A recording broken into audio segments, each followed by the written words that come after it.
tem que estar com um link, tá? Se você puder encaminhar o link, a pessoa entra. Ah, tá. É porque eu mandei para minha filha, ela queria participar, ela não tinha feito a inscrição, falei para ela, tenta, né, se você conseguir entrar no link. Só enviar aquele link. Tá Hoje bom. está como um evento especial, tá permitindo a entrada. Tá bom, obrigada. Imagina. Vamos começar, pessoal, para não ter nenhum minutinho de atraso?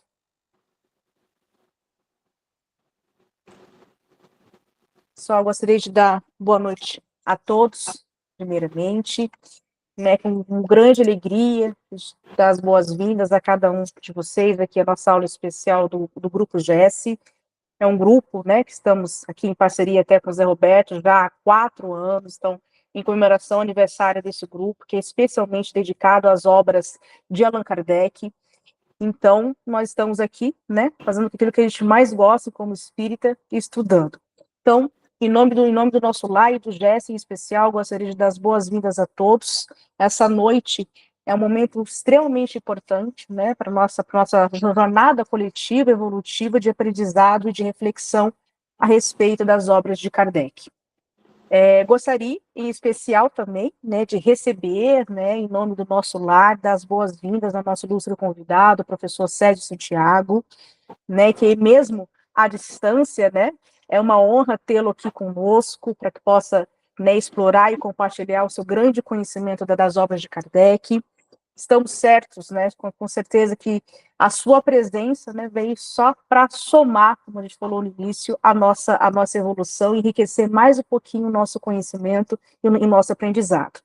Gostaria também de agradecer, né, ao José Roberto, né, que está aqui também representando o departamento, representando o centro, que logo mais vai também falar um pouquinho com a gente, pelo seu apoio, né, por todos esses 4 anos de estudo que estamos trilhando e que possível, e com certeza, né, já estamos aqui assumindo o compromisso por mais 4 e assim por diante. E a todos vocês, né, aqui estamos com amigos, colegas, né, toda a comunidade do nosso lar, e com certeza, sem vocês, esse evento não teria sucesso. Após, tá, pessoal, após a aula, né, essa primeira aula do professor, teremos um momento, né, que nós reservamos ali para que a gente possa debater, ter um momento de tirar dúvidas também. Então, quero que vocês se sintam à vontade em compartilhar, né, o pensamento, os comentários, pode ser ao vivo aqui ou pelo chat, que a gente vai estar monitorando aqui o chat do Meet também, tá certo? Até porque queremos garantir, né, que esse espaço aqui seja interativo e de muita troca de ideias para com todos. Convido, né, por fim agora, a todos, né, a gente se preparar para que a gente possa ter uma noite cheia de troca de ideias e de grande evolução, que a gente possa abrir nossa mente, nosso coração, nosso espírito para todo aquele conhecimento que nós vamos receber com certeza. Sejam, então, novamente, todos bem-vindos e tenhamos um excelente evento. Passo agora a palavra ao amigo José Roberto, em nome, né, da Thelma e toda a diretoria do nosso lar, para poder falar um pouquinho aqui conosco. Com você, Zé. Boa noite a todos. Boa noite, Roberto. Sejam todos bem-vindos. Como a Ana comentou, é uma felicidade muito grande estarmos aqui comemorando 4 anos do GES. Puxa vida, de muito aprendizado. É um privilégio fazer parte deste grupo onde temos amigos, onde temos estudantes da doutrina espírita.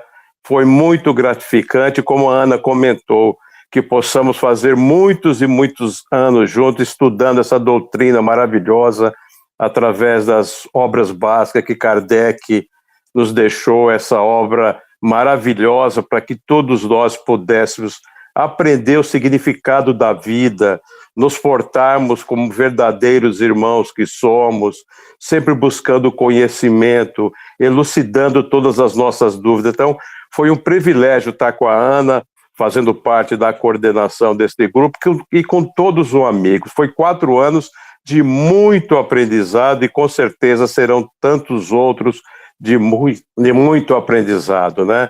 Então, eu estou muito feliz, pessoalmente, de estar aqui fazendo esse pronunciamento, agradecendo a oportunidade de estarmos juntos todas as segunda-feiras fazendo esse estudo. Em nome do nosso lar, em nome do Departamento Doutrinário, através da Thelma, eu gostaria de agradecer imensamente estarmos aqui com o professor Césio, disponibilizando o seu tempo e trazendo o seu vasto conhecimento da doutrina espírita para que todos nós possamos aprender. Porque é o que nós buscamos, estamos aqui encarnados, né? Aprender e a evoluir.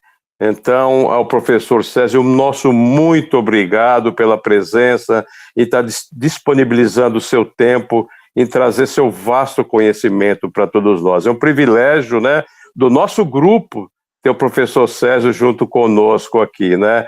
E, pessoal, aproveite esses 2 encontros, é uma oportunidade única de nós aprendermos muito sobre a doutrina espírita, em especial sobre mediunidade. Então, aproveite, tire suas dúvidas, façam pergunta ao professor, que vocês vão perceber como nós vamos elucidar muitas dúvidas que temos e vamos enriquecer o nosso conhecimento. Professor Césio, seja muito bem-vindo e muito obrigado. De coração, todos nós agradecemos essa vasta oportunidade que está fornecendo a todos nós. Uma boa noite, Ana. Obrigada, Zé. Pessoal, agora eu vou pedir para a Valéria fazer só a apresentação do professor. Depois partimos para a prece inicial e aí sim a nossa aula. Valéria, está aqui conosco? Tô sim. Boa noite. Boa noite. Boa noite. Boa noite, Valéria. Então, gostaria de novamente dar as boas-vindas para o professor Césio. O professor Césio Santiago Freire Filho, ele é trabalhador espírita do movimento espírita do estado do Ceará, já há 35 anos, no grupo espírita Paulo e Estevão, onde ele atua hoje como coordenador pedagógico da área de estudos doutrinários, e também está vinculado ao Centro Espírita Online Casa de Jesus. A formação dele é em física, fez graduação pela Universidade Estadual do Ceará e em processamento de dados pela Unice, especialista em educação à distância pela Universidade Federal Ceará, eu acredito, UFC, e em didática pela Universidade Estadual do Ceará. Pesquisador acadêmico espírita, desenvolveu a dissertação de mestrado pela UFC, pelo programa de pós-graduação, pesquisando a educação espírita. Como atividade de divulgação, ele criou o perfil Paradigma Espírita no Instagram, onde ele desenvolve um trabalho de divulgação dos ensinamentos contidos nas obras espíritas e publicadas por Allan Kardec. Também promove cursos doutrinários e cursos virtuais formativos no âmbito da didática aplicada ao ensino do espiritismo. E desde 2019, realiza lives com diversos pesquisadores espíritas, acadêmicos, escritores e estudiosos das obras organizadas por Allan Kardec. Então, seja bem-vindo. Estamos ansiosos pela aula de hoje. Obrigada, Valéria. Primeiramente, bondade de cada um de vocês, né, em receber um irmão que, como vocês, está buscando a cada dia se tornar melhor, né, como ser humano, né, como espírito reencarnado. Então, títulos, né, eles são importantes do ponto de vista do conhecimento, né, mas o mais importante que nós devemos buscar é realmente o trabalho interno, né, buscar moralizar. Então, me coloco aqui como irmão de vocês, né, na horizontal, nunca na vertical, que possamos hoje aqui estudar juntos um tema importantíssimo, né, que é o Livro dos Médiuns, mas que isso está envolvido também com as outras obras escritas e publicadas por Allan Kardec, que nós vamos tocar aqui. Não sei se eu passei à frente de alguém que ia falar, tá certo? Só vamos fazer só a prece inicial, professor, que é isso. Tá bom, tranquilo. Pela Sueli, já estava, nossa irmã Sueli. Sueli, você pode fazer a prece inicial para nós? Ok. Obrigada. Vamos, então, fechar os nossos olhos, acalmar os nossos pensamentos, os nossos sentimentos, e agradecer ao Criador por mais esta oportunidade de aprendizado, agradecer pela nossa saúde física, mental e espiritual. Pedimos, Senhor, que a Tua luz ilumine nossos estudos, que nossas mentes se abram para as palavras que vamos ouvir e nos guie pelos caminhos do conhecimento e da verdade. Que possamos compreender os mistérios do Espírito, da verdade, através dos ensinamentos que vamos receber. Inspira nossas mentes na busca incessante pelo saber espiritual, para que possamos contribuir com a construção de um mundo mais justo e fraterno. Que a nossa dedicação ao conhecimento nos aproxime de Ti e fortaleça a nossa fé. E assim seja. Que assim seja. Obrigada, Sueli. Que assim seja. Professor, Então, vamos agora lá. é com Então. você.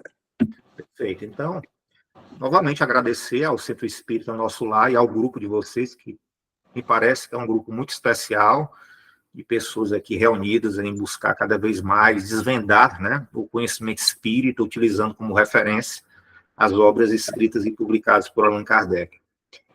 Quando eu escuto, né, digamos, palavras que trazem, como do José Roberto, um sentimento, né, um sentimento de felicidade, um sentimento de contentamento com relação a um grupo que se mantém firme e forte no estudo, eu me lembro, de alguma forma, do meu percurso, né? Eu, como foi falado aqui, eu sou do estado do Ceará, cidade de Fortaleza, mas hoje eu estou em Vitória da Conquista, na Bahia, terceira cidade mais fria do Nordeste. Hoje aqui, nesse exato momento, está a 16 graus, desenvolvendo a minha tese de doutorado. Eu estou terminando o doutorado, pesquisando também a doutrina espírita, né? Eu me considero hoje um pesquisador acadêmico do espiritismo. Fiz o meu mestrado pesquisando o espiritismo, doutorado pesquisando o espiritismo. E já existem pessoas, assim como eu, que estão aí na academia, em diversas áreas do conhecimento, tentando, de alguma forma, trazer a academia, trazer a própria ciência, né? A doutrina espírita como elemento de reflexão.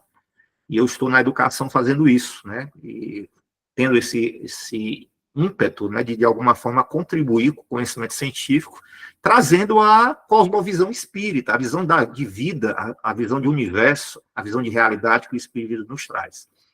E, logicamente, isso é impossível se fazer isso, você dissociar as obras escritas e publicadas por Allan Kardec, porque o espiritismo não existe sem Kardec, sem as obras escritas e publicadas por Allan Kardec. E, de maneira alguma, isso é um desmérito com relação a diversas obras que surgiram posteriormente, né, através daquilo que no movimento espírita brasileiro nós chamamos de obras complementares. Então, existem muitos ensinamentos grandiosos, muitas contribuições maravilhosas dadas por espíritos, por pesquisadores, mas nós não podemos, de maneira alguma, não devemos, né, até podemos, mas não devemos deixar de lado os nossos fundamentos, os nossos princípios, os nossos fundamentos. E aí eu me lembro de mim, né, da minha história, porque hoje eu estou aí, vou fazer 36 anos de doutrina espírita, já completei 50 anos desse mês, né, eu já fiz 50 anos, apesar que talvez eu não aparente, né, mas fiz 50 anos, e me lembro nos meus 16 anos de doutrina espírita iniciais, já era trabalhador da casa que eu faço parte, eu não tinha a dimensão da importância, né, das obras de Allan Kardec. Eu sabia que eram importantes, mas eu não tinha a tamanha importância. Eu também não tinha a tamanha dimensão. E aí, no final dos anos, das décadas de 90, né, na época que a internet estava surgindo, efervescente, várias tecnologias vinham surgindo, envolvidas com a internet, surge aí os chamados bate-papos, os chats, né? E eu, como não tão jovem, mas já ainda um jovem, me enveredei por participar desses chats tipo IRC, né? E a partir daí do IRC eu comecei a entrar em grupos de estudos doutrinários. Me lembro que eu entrei num grupo, isso em 1998, 99, E quando eu entrei nesse grupo, eu já tinha lido 5 livros, né? Aquilo que no movimento espírita brasileiro nós chamamos de Pentateuco, né? De obras básicas. Eu já tinha lido, né? Talvez não tinha estudado, né? Porque na educação a gente aprende a diferença entre ler e estudar. A leitura faz parte do estudo, mas o estudo é muito mais que a leitura, porque o estudo envolve, digamos, reflexão, envolve análise, envolve comparação, e algo que muitas vezes nós não fazemos uma leitura corrida, né?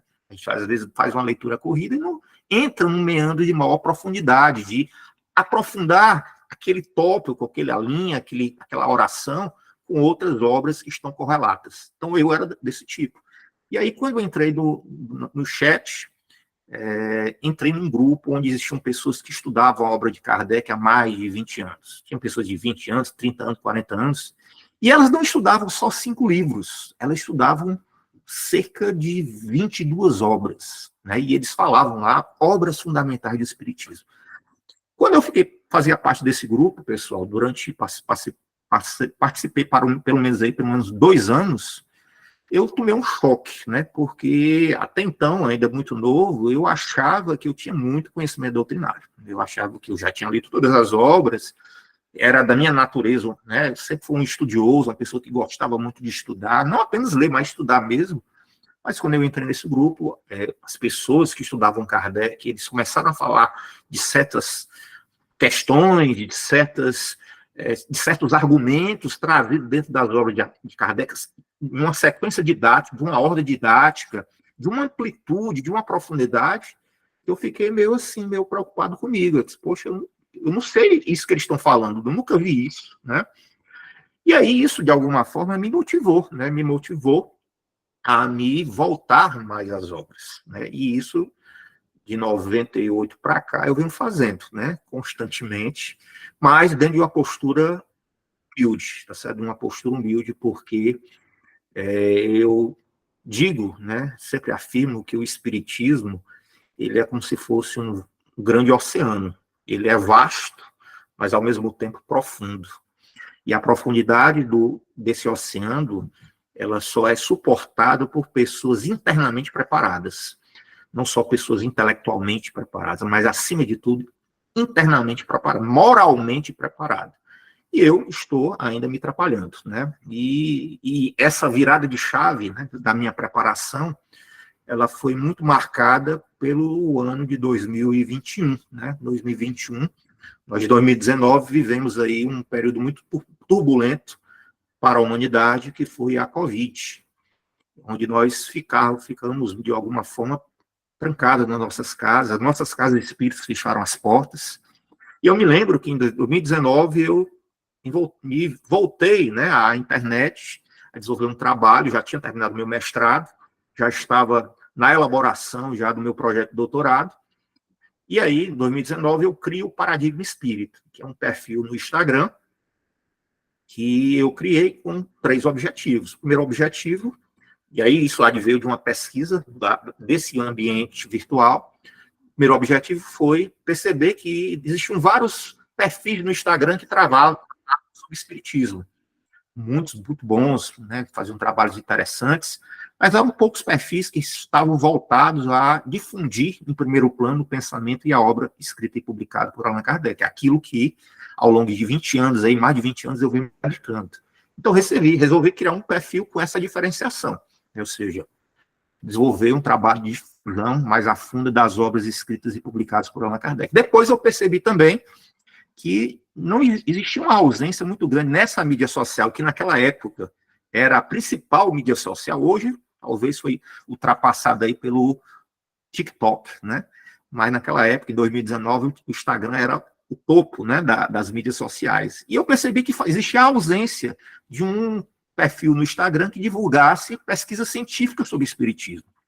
Parece estranho, mas a pesquisa científica do espiritismo hoje ela é notórica dentro do meio acadêmico, né? Basta você entrar no site da CAPES, né, que é um grande repositório de dissertações e teses de doutorado, você vai encontrar lá que existem várias e várias dissertações, talvez ainda poucas, eu considero até poucas pelo número de espíritos que nós somos, mas existem trabalhos de pesquisa, de dissertações de mestrado, como a minha, tese de doutorado sobre espiritismo, em algumas áreas, né, como a educação, como a sociologia, o direito, a história, alguma coisa ligada à saúde, né, mas existe. Se espiritismo hoje é objeto de pesquisa dentro da academia, por mais que o âmbito acadêmico ainda seja regido por uma cosmovisão materialista. Então, criei, dentro da internet, um perfil objetivando divulgar exatamente a pesquisa científica, o trabalho de pesquisa de vários pesquisadores do Brasil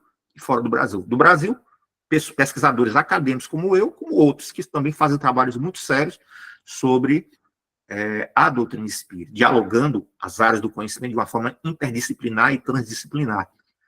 E o terceiro objetivo era exatamente promover treinamentos, cursos voltados exatamente a difundir o trabalho, as obras escritas e publicadas por Kardec e, de alguma forma, ajudar casas espíritas pequenas a manterem seus trabalhos de ação social. E, em desse enredo, eu conheci alguns pesquisadores que desenvolvem pesquisas sobre o Livro dos Médiuns, o Guia dos Médiuns e Evocadores, que nós vamos começar a trabalhar agora, tá bom? Mas é um percurso, né, que é muito interessante porque eu me encontro constantemente aprendendo com pessoas, alguns que estão aqui comigo, né, que fazem cursos comigo, como a Sandra, como a Ana Carolina, como outros que estão aqui, que eu não estou vendo a telinha, mas com certeza estou aprendendo com eles, e também vou aprender com vocês aqui através do nosso diálogo. Eu vou aqui colocar um slide para que a gente possa começar o nosso trabalho de hoje. Nós vamos ter 2 dias, né? Vocês vão estar comigo 2 dias, mas fiquem bem à vontade comigo. Eu quero que vocês se sintam aqui diante de um irmão, né? Eu não me coloco nessa postura da horizontal, pelo contrário, né? Eu acho que nós temos aqui uma riqueza não só de conhecimento a compartilhar, mas também de experiências, né, que nós vivemos. Então, eu vou tentar compartilhar aqui, Carol, vou ver aqui como é que eu compartilho, que eu não estou muito habituado com o Zoom, ou com o Google Meet, eu trabalho mais com o Zoom, mas vocês vão me ajudando aqui. É na setinha, né, que compartilha, isso? Isso. Pronto. Então, janela, pronto. Então, eu vou aqui. Vocês conseguem ver o compartilhamento? Conseguimos. Sim. Então, nosso, meus amigos e amigas, meu som está audível para vocês? Tá. Perfeito. Vocês vão gravar ou não? Já estamos gravando já. Gravando. Depois você compartilha, Carol, comigo, tá bom? Pode deixar sim, professor. Tá bom? Deixa eu colocar para cá. Então, o nosso tema de hoje, né, na verdade, o nosso primeiro encontro vai versar sobre a atualidade do Livro dos Médiuns, né, fundamentos para a prática mediúnica contemporânea. Então, hoje, no nosso dia, hoje vai ser um dia mais estrutural no sentido da origem e da estrutura da obra, tá certo? É muito importante a gente entender um pouco da origem e da estrutura da obra dentro do contexto da contemporaneidade para dar a devida importância, tá certo? Dar a devida importância a essa obra. Porque o nosso mercado editorial, hoje, no Brasil, né, principalmente o mercado editorial espírita, ele vem desenvolvendo muitas produções, muitas edições de livros que trazem, de alguma forma, um enfoque sobre a prática mediúnica, tá certo?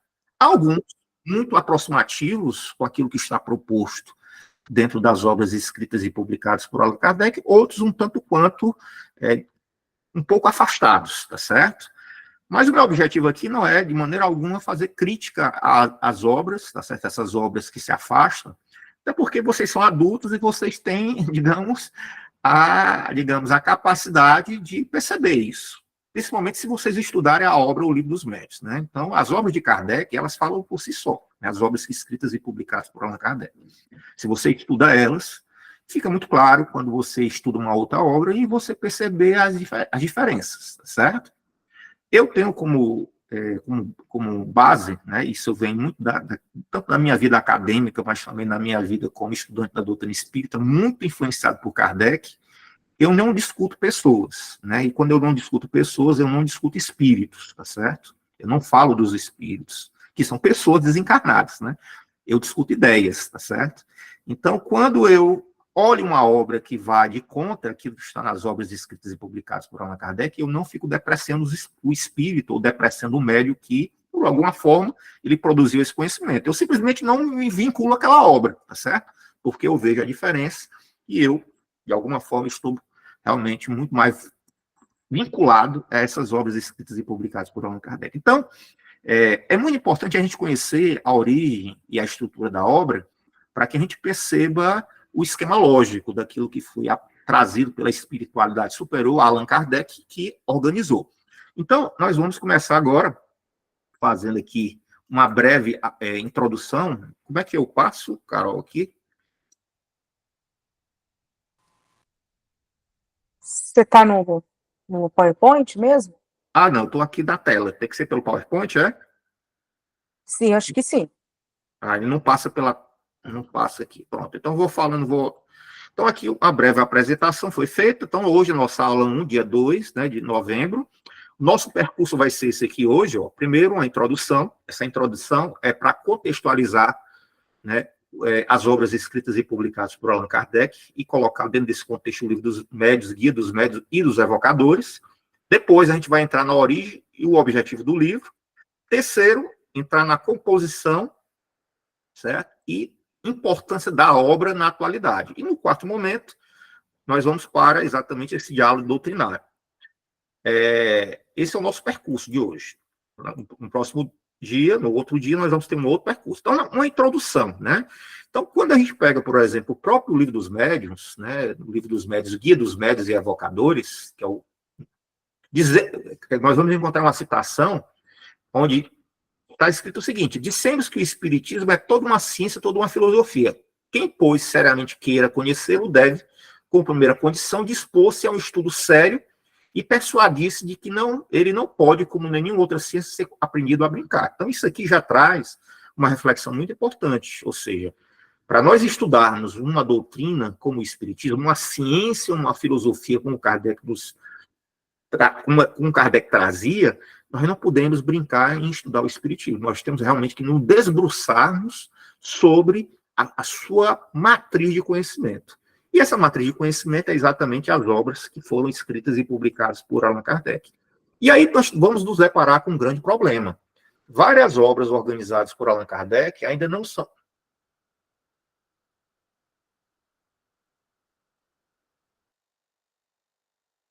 Abro um parênteses, que existe uma diferença entre conhecer e compreender, pessoal. Conhecer talvez seja algo mais informacional. Por exemplo, eu conheço que existem 5 livros que o movimento espírita brasileiro chama de obras básicas. Mas não necessariamente eu compreendo esses 5 livros. Então, compreensão é algo mais profundo, é algo que requer uma reflexão sobre os ensinamentos dessas obras, que requer você uma compreensão sobre a estruturação dessas obras, sobre o contexto que cada obra dessa tem sobre a doutrina espírita. Então, isso é um problema. As obras, além de ser pouco conhecidas, elas são também pouco estudadas e, por si só, pouco compreendidas. E aí, esse grande estudioso das obras de Kardec, da década de 80, né, da década de 70, que foi José de Herculano Pires, que, de acordo com Emmanuel, seria o melhor metro que mediu Kardec naquela época, um homem, né, com uma vasta cultura, um homem que tinha uma ligação grandiosa com Francisco Cândido Xavier, participou daquele programa Pinga Fogo. Se você colocar no YouTube, você vai ver o Herculano Pires atuando como jornalista, intermediando as falas do Chico Xavier diante ao público. O Herculano, num livro que me marcou muito, quando eu li esse livro ainda no início dos anos 2000, livro esse intitulado Curso Dinâmico do Espiritismo, onde ele fala de uma forma muito ampliada sobre a filosofia espírita, como anda o movimento espírita, como anda os adeptos do espiritismo. Ele traz essa frase que me marcou muito e me fez pensar muito. O espiritismo nascido ontem, ele estava se referindo ao século XIX, no meado do século passado, ele estava no século XX, falando do século XIX, é hoje o grande desconhecido dos que o aprovam. E aí essa parte aí me impactou muito. Porque quem são os que o aprovam? Somos nós espíritas. E ele está dizendo aqui que nós espíritas desconhecemos, né, o espiritismo. É hoje o grande desconhecido dos que o aprovam. E o louvam. E dos que o atacam e criticam. Ser desconhecido para perante os que atacam e criticam, isso não é problema. Desde a época de Allan Kardec isso acontecia. Tanto é, se nós pegarmos o primeiro livro que Kardec indica ao estudante espírita, que é o livro O que é o Espiritismo, nós vamos perceber que lá Kardec, na primeira parte do livro que é Espiritismo, os pequenos diálogos, Kardec dialoga lá com o crítico, com o cético e com o padre. 3 perfis psicológicos e pessoas que talvez aí mandavam muitas correspondências para ele. Então ele criou 3 perfis, um perfil crítico, um perfil cético e um perfil sacerdotal, devocional, que foi o padre. E esses 3 desconheciam o espiritismo. E o livro que é Espiritismo surge exatamente para dizer o que era o espiritismo. Ou seja, não é problema ser desconhecido para aqueles que o atacam e criticam. Problema é quando o espiritismo ele é desconhecido para aqueles que o aprovam e o louvam. E aí eu fiquei refletindo, por que é desconhecido? Será que nós que estamos na casa espírita desconhecemos? E o Herculano Pires, ele estava se referindo exatamente ao núcleo teórico da doutrina espírita. O núcleo teórico da doutrina espírita, meus amigos e amigas, é exatamente as obras fundamentais da doutrina espírita. E aí, pegando o material de um grande divulgador das obras de Kardec também, que é o Cosme Massi, né? Além como Herculano, outros que tem, o Cosme Massi, ele fez um trabalho muito bonito em tabular em uma tabela as publicações que foram criadas, foram os escritos e as publicações de Allan Kardec entre o período de 1855 a 1869, período esse onde o professor Rivalo, ele se volta a pesquisar a realidade espiritual, começando lá em 55, alguns dizem que em 57, através dos fenômenos das mesas girantes, né, onde lá, olhando o fenômeno das mesas girantes, ele percebeu a intervenção não de forças magnéticas, não de forças demoníacas, não do músculo estralante, mas simplesmente a intervenção de uma inteligência extracorporal que estava ali se manifestando através do fluido sobre o objeto, através da sua vontade, e que essa inteligência extracorporal, que se dizia espírito, continuava a viver. Ou seja, ela não estava apartada da realidade material, do mundo material. Ela continuava a viver, continuava a amar, continuava a sentir dor, continuava a se questionar. E Rivalo, o professor Rivalo, percebeu isso e disse assim, olha, se isso é verdade, nós estamos diante a algo transformador para a humanidade, a um conhecimento que vai mudar a visão de vida, porque a vida vai deixar apenas de ser uma realidade. A vida física, a vida, ela toma uma dimensão muito maior. E isso impacta, inclusive, no âmbito da moralidade, das consequências morais. Então, Kardec, a partir desse momento, ele se voltou a estudar a realidade espiritual se relacionando com a realidade física.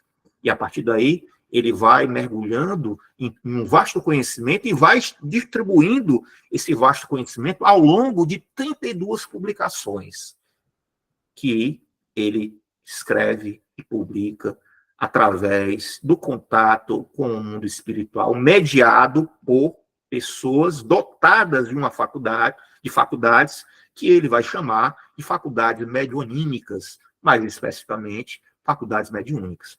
Ele já era um estudioso do magnetismo, que, em algum momento da obra, ele vai dizer que é irmão gêmeo da doutrina espírita. Mas ele vai se aprofundar exatamente dessa comunicabilidade entre o mundo espiritual e o mundo físico. E vai distribuir todo esse conhecimento ao longo de 32 publicações, sendo 22 livros, textos separados, opúsculos e brochuras. Aqui eu coloco exatamente esses 22 livros.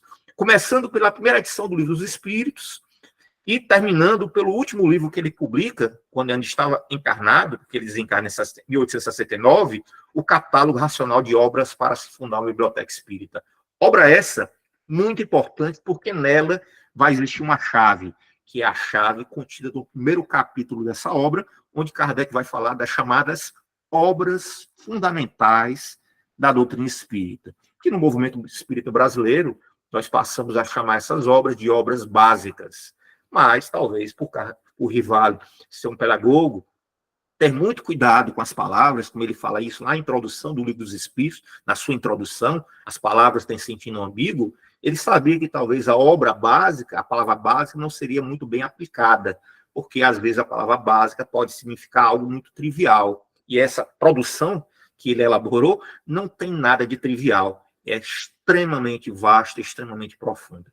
Eu já estudo essas obras há mais de 20 anos. Tem pessoas que eu conheço que estudam há 40 anos e não conseguiram ainda desvendar os grandes detalhes dessas obras, tá certo?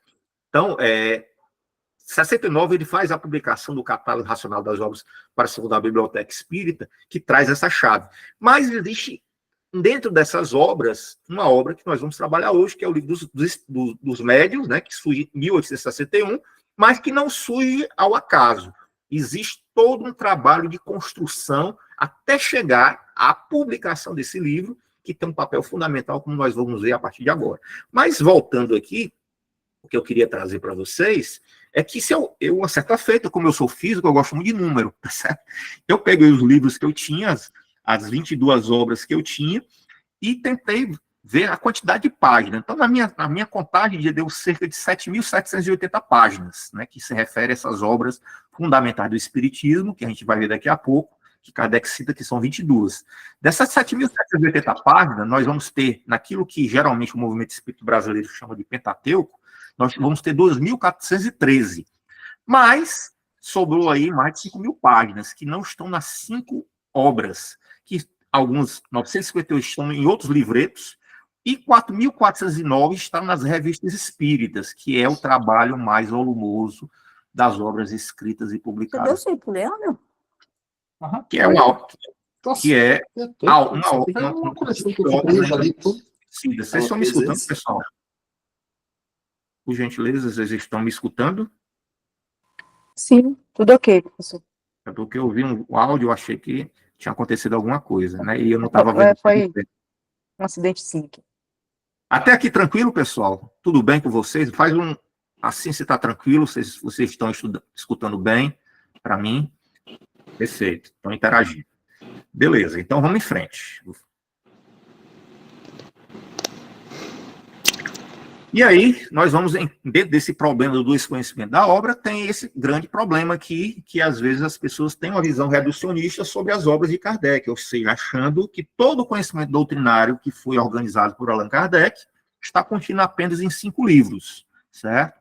E, na verdade, não está apenas em 5 livros, porque o próprio Allan Kardec não considera como obras fundamentais da doutrina espírita apenas os 5 livros. Eu vou mostrar isso para vocês nesse exato momento. Na última obra que ele publica, que foi aquela que eu pontuei na tabela, que é Catálogo Racional para se fundar uma biblioteca espírita, que é dividido em 3 capítulos. O primeiro capítulo dessa obra, ele chama Obras Fundamentais da Doutrina Espírita. O que são essas obras fundamentais da doutrina espírita? Seria exatamente aquilo que nós chamamos de obras básicas do espiritismo. E pegando aqui a lâmina em francês, né, logicamente eu traduzi aqui alguma coisa, se você pegar, isso aqui, pessoal, está disponível gratuitamente na Kardecpedia. Na Kardecpedia você tem acesso a todas as obras escritas e publicadas por Allan Kardec, as 22 obras, inclusive obras que ele não considerou como obras fundamentais, como, por exemplo, o livro Instruções Práticas das Manifestações Espíritas, que tem um papel muito importante na elaboração do livro dos Médiuns, Guia dos Médiuns Evocadores, mas ele não considera. O livro Obras Póstumas não é uma obra escrita e publicada por Allan Kardec, vale salientar. Obras Póstumas é uma obra que foi escrita em memórias póstumas a Kardec após de algumas décadas, tá certo? E traz textos de Kardec, mas não é uma obra escrita e publicada por Allan Kardec. Aqui nessa parte, número 1, tá certo? Eu estou falando mais rápido um pouquinho agora para correr um pouco, tá certo? Nós temos aqui obras fundamentais da doutrina espírita, que é a primeira parte desse livro, Catálogo Racional. E aqui ele vai elencar, ele vai falar das 22 obras. Primeira obra que ele considera como fundamental, o Livro dos Espíritos, que é o grande esqueleto da doutrina espírita. É a obra que é a síntese completa, como dizia Herculano Pires, da doutrina espírita. Lá se contém todos os princípios e os fundamentos da doutrina espírita. Porém, lá não está explorado todos os assuntos que Allan Kardec abordou ao longo de 14 anos, tá certo? Mas lá contém os princípios e os fundamentos da doutrina espírita de uma forma sintética. Depois, Kardec também considera o Livro dos Médiuns ou Guia dos Médiuns Evocadores como uma obra fundamental. Depois, ele considera o Evangelho segundo o Espiritismo como também uma obra fundamental do Espiritismo. Depois, ele considera o 4º livro, O Céu e o Inferno ou a Justiça Divina segundo o Espiritismo como também uma obra fundamental da doutrina espírita. Depois, ele considera como 5ª obra a Gênesis, os milagres e as predições, como sendo também uma obra fundamental do Espiritismo. Sexta obra que ele considera como obra fundamental do Espiritismo. Observe que as 5 já chegaram. Agora vamos entrar na sexta, que ele considera como obra fundamental do Espiritismo, é o livro O que é o Espiritismo, certo? Que é a primeira obra que Kardec orienta ao estudante do Espiritismo. A sétima obra é o livro O Espiritismo na sua mais simples expressão. Kardec considera essa obra como sendo também uma obra fundamental da doutrina espírita. Oitava obra, né, que ele considera como obra fundamental do Espiritismo é o resumo das leis dos fenômenos espíritas, um pequeno opúsculozinho que traz as leis que estão inseridas dentro da fenomenologia espírita.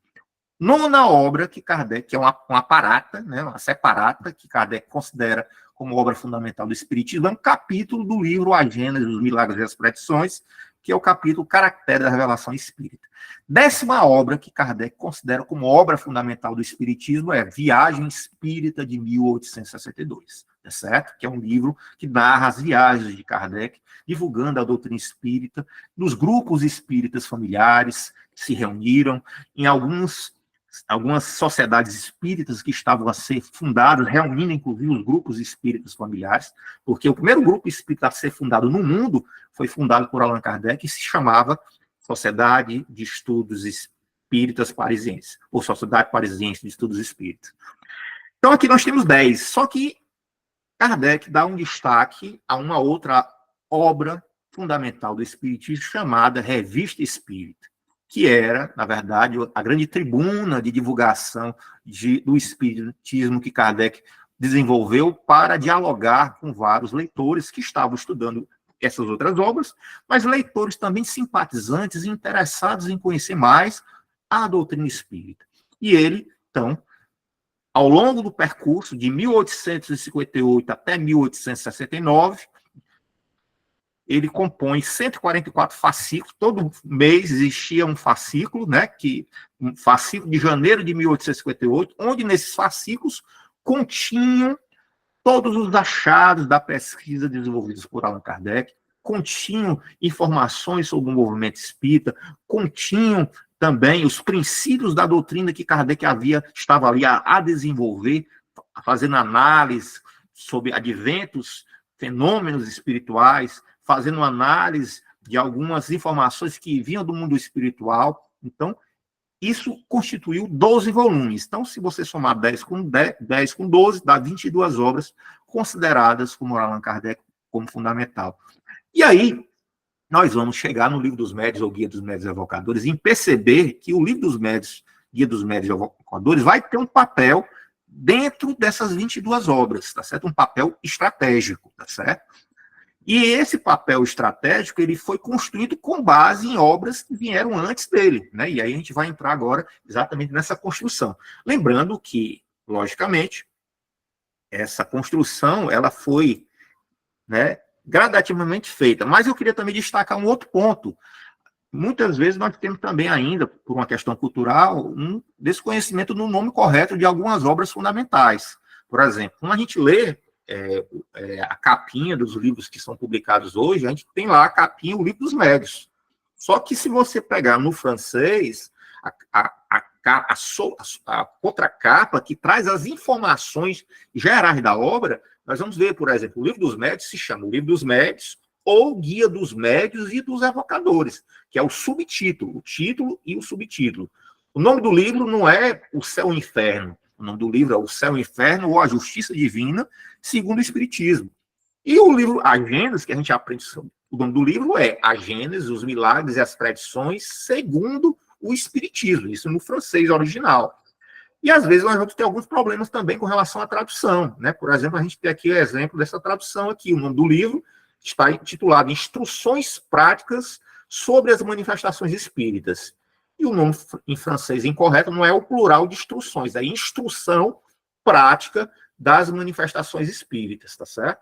Então, quando a gente mergulha nos estudos das obras escritas e publicadas por Allan Kardec, nós começamos a perceber essas diferenças, né, esses elementos que a gente tem que procurar, digamos assim, conhecer mais, para poder mergulhar com mais profundidade nas obras. E aqui começa realmente o trabalho de pesquisa sobre o Livro dos Médiuns, ou Guia dos Médiuns e Evocadores. Eu tenho duas grandes referências daquilo que eu vou mostrar para vocês aqui hoje, certo? O trabalho de dois grandes pesquisadores, amigos meus, que já estiveram comigo no Paradigma Espírita, que é o Luiz Jorge Lira Neto, né, que é um pesquisador espírita. Hoje ele é pesquisador acadêmico espírita também, está fazendo doutorado dele em Ciência das Religiões. Recentemente, coisa de um mês, ele esteve comigo, inclusive lá no Paradigma, falando sobre o Livro dos Médiuns, ou Guia dos Médiuns e Evocadores, ele falando da pesquisa que ele desenvolveu junto com essa nossa grande amiga aqui, a Luciana Farias, que vai estar comigo novamente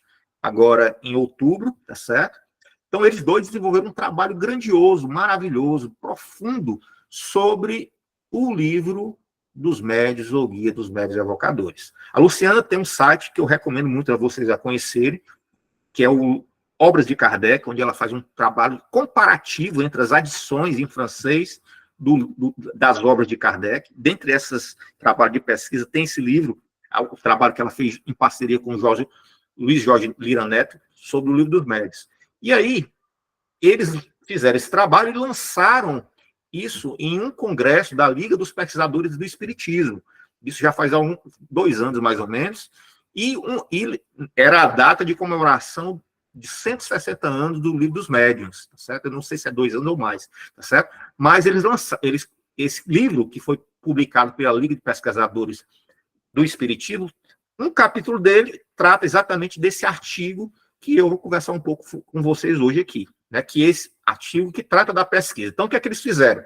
Eles fizeram um levantamento, né, a respeito das fontes de informação das obras de Kardec, que, por sinal, poderiam ter dado origem ao surgimento de uma obra chamada Livro dos Médiuns, ou Guia dos Médiuns e Evocadores. E aí eles pesquisaram, primeiramente, né, o quê? De janeiro de 1858 até dezembro de 1860. Por quê? Porque o Livro dos Médiuns, Guia dos Médiuns e Evocadores, surge a partir de 1861. Então, eles pegaram, dentro desse range de ano, né, entre 58 a 60, estudaram, verificaram todas as obras publicadas por Kardec para ver se nessas obras existiam alguns indícios dos textos que estão lá contidos no Livro dos Médiuns, Guia dos Médiuns e Evocadores. Lembrando que o nosso Livro dos Médiuns, Guia dos Médiuns e Evocadores, não é o livro primeiro, não é a primeira edição. Nosso livro, ele é baseado na segunda edição, que é uma edição que já teve modificação da primeira, certo? Eu vou mostrar isso para vocês. E aí eles fizeram, então, um levantamento, né, em torno dessas obras, mas também fizeram um levantamento de todas as edições em francês do Livro dos Médiuns, Guia dos Médiuns e Evocadores, dando um total de 11 edições. Então, até hoje, né, edições em francês foram 11. E aí só não encontraram a 5ª, 7ª e 8ª. O que eles perceberam? Que a primeira tinha uma estrutura, na segunda mudou essa estrutura, certo? E da segunda para dessa primeira não mudou. Mesmo não tendo localizado a 5ª, 7ª e 8ª, ele percebeu que não existe diferença dos textos entre a segunda e a 13ª. Utilizaram como ferramenta de comparação, ele pegava os textos e utilizaram um software para comparar se existiam diferenças, esse software aqui. E aí, o primeiro ponto que eles perceberam foi que quando se pega a primeira edição do Livro dos Espíritos, a primeira edição do Livro dos Espíritos não é essa edição que nós temos, pessoal. A primeira edição do Livro dos Espíritos tinha uma estrutura diferente, a obra tinha uma estrutura diferente, tinha menos questões, 501 questões. Mas dentro da primeira edição do Livro dos Espíritos, nós temos um capítulo onde Kardec fala sobre as manifestações dos espíritos. Ou seja, no Livro dos Espíritos, da primeira edição, Kardec traz, né, 76 itens tratando exatamente sobre o mundo espiritual, sobre a comunicabilidade dos espíritos, falando sobre mediunidade, falando sobre médiuns. Mas, a partir da segunda e da terceira edição, que vão ser as matrizes, que vão nortear o Livro dos Espíritos que nós temos hoje, esse capítulo sai do Livro dos Espíritos e vai contribuir na formação de um outro livro, que vai ser mais adiante chamado o Livro dos Médiuns, ou Guia dos Médiuns e Evocadores. Mas, nesse intervalo, entre o Livro dos Espíritos, na primeira edição, da segunda edição, e o surgimento do Livro dos Médiuns, ou Guia dos Médiuns e Evocadores, vai surgir uma outra obra, né, que a gente vai ver daqui a pouco. Ó, mas a quem quer que deseja tratar seriamente a matéria, diremos que primeiro leia o Livro dos Espíritos, porque contém princípios básicos sem as quais algumas partes deste, está se referindo ao Livro dos Médiuns, se tornaria talvez dificilmente compreensível. Então, nessa citação que está lá no Livro dos Médiuns, na introdução do Livro dos Médiuns, ou Guia dos Médiuns Evocadores, nós vamos perceber que Kardec ressalta que o Livro dos Espíritos ele tem uma conexão profunda com a obra. Ou seja, se nós não estudarmos bem o Livro dos Espíritos, nós não vamos entender bem aquilo que está contido dentro do Livro dos Médiuns, ou Guia dos Médiuns Evocadores. Então, eles pegaram, certo? E começaram a perceber que, olhando em especial a contracapa do Livro dos Espíritos e a contracapa do Livro dos Médiuns, né? A contracapa é exatamente isso aqui, pessoal, né? Isso aqui, a contracapa. Você observa que quando a gente pega as obras de Kardec, na contracapa você tem um título, você tem um subtítulo, e aqui já descreve o que vai estar contido, de forma resumida, o que já descreve o que vai estar resumido na obra. Então, ele analisando isso aqui, né, eles perceberam o seguinte, perceberam um padrão, né? Então, no Livro dos Espíritos, tá lá, o título é Filosofia Espiritualista. No Livro dos Médiuns, o Guia dos Médiuns Evocadores, da primeira edição, está lá, Espiritismo Experimental. Então, aqui, no Livro dos Espíritos, nós temos a filosofia espiritualista espírita, né? Ou seja, o espiritismo como filosofia espiritualista. Já o Livro do Médiuns é o quê? É um tratado de espiritismo experimental, ou seja, aqui existe a teoria alinhada à prática, à execução. Aqui traz os fundamentos teóricos. Aqui, os fundamentos teóricos, eles vão ser colocados na prática. Então, o Livro dos Médiuns é um guia de espiritismo experimental. Título principal, né? E aí, o segundo título, ele vai ter um detalhe para o Livro dos Médiuns. O Livro dos Médiuns, além de ser um livro de espiritismo experimental, ele tem como objetivo ser guia de 2 elementos. Um elemento, hoje, nós conhecemos muito, né? Que são os médiuns, né? Então, nós temos os médiuns como elemento que esse livro, o Livro dos Médiuns, Guia dos Médiuns Evocadores, serve como guia. Um outro elemento, ele se perdeu, de alguma forma, dentro da nossa contemporaneidade, que são os evocadores, tá certo? Kardec elabora esse livro para ser também um guia para os evocadores do movimento espírita brasileiro. Hoje existe aí uma afirmativa que diz que o telefone só toca daqui para lá e não de lá para cá, certo? Isso não está condizendo com as obras escritas e publicadas por Allan Kardec. Por quê? Porque se você estuda Kardec, você estuda as revistas espíritas, você estuda, em especial, esse livro, né, dos Médiuns, Guia dos Médiuns Evocadores, Kardec evoca constantemente os espíritos. Entretanto, com critérios, né? Não é um evocar por evocar. Ele evoca dentro de critérios que mais adiante a gente vai comentar aqui. Então, eles vão perceber que essa obra, o Livro dos Médiuns, Guia dos Médiuns Evocadores, na verdade, seria uma espécie de complemento do Livro dos Espíritos. Então, o Livro dos Médiuns ele tem um papel-chave dentro da produção das obras escritas e publicadas por Allan Kardec. Ser um complemento do Livro dos Espíritos. Um complemento o quê? No sentido experimental, ou seja, no sentido prático. Só que entre uma obra e outra, certo? Surge um protótipo, né? Esse protótipo é conhecido como Instruções Práticas das Manifestações Espíritas, que foi um pequeno opúsculo que Kardec publica, certo? Para exatamente ensaiar, né, essa obra de espiritismo experimental, que ainda é uma obra também pouco estudada pelos espíritas. Então, o Luiz Lira, né, Carlos Lira e a Luciana, eles conseguiram mapear, fazendo análise textual dessas obras, perceberam que o Livro dos Médiuns, na sua primeira edição, possui como contribuição 3% do Livro dos Espíritos, do capítulo 10 das Manifestações Espíritas, da primeira edição do Livro dos Espíritos, que tinha 501 questão. 22% do que está escrito lá no Livro dos Médiuns, Guia dos Médiuns Evocadores, na sua primeira edição, é uma contribuição vinda do livro Instruções Práticas das Manifestações Espíritas. E 5%, certo, advém da Revista Espírita. Lembrando que é aqui a Revista Espírita de 1858 até dezembro de 1860, certo? Então, 30%, né, do que está na primeira edição do Livro dos Espíritos adveio dessas obras, mas 70% Kardec produziu à parte, né? Ou seja, foram os novos achados de Allan Kardec, foram as novas conclusões, tá certo?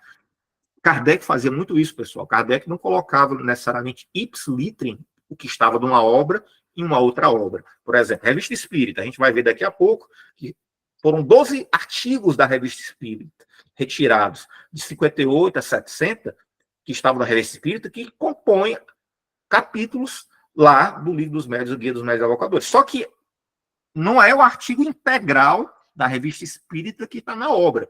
São ajustes que Kardec fez porque Kardec trabalhava muito com o poder de síntese da objetividade.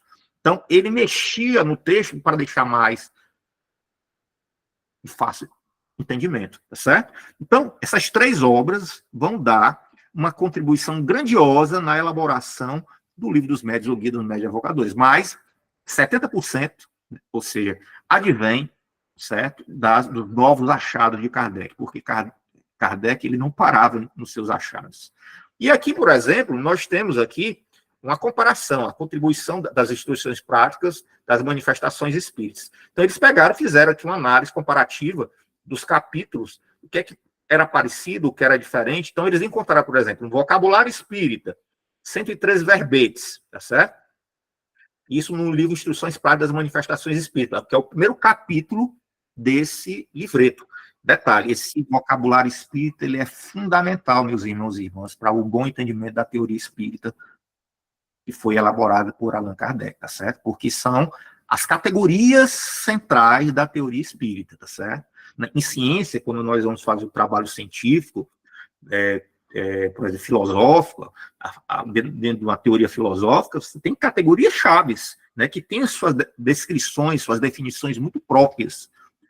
Kardec fez isso, uma vez que ele traz o espiritismo como ciência e como filosofia, né? Uma ciência experimental, uma filosofia moral, né? Ele traz isso. Então, ele traz definições muito específicas de termos que ele vai aprofundar ao longo da sua produção, tá certo? Então, vocabulário espírita na instrução tinha 103 termos, verbetes. Já na primeira edição do Livro dos Espíritos, cai para 161. Certo? Aumenta para 161 verbetes.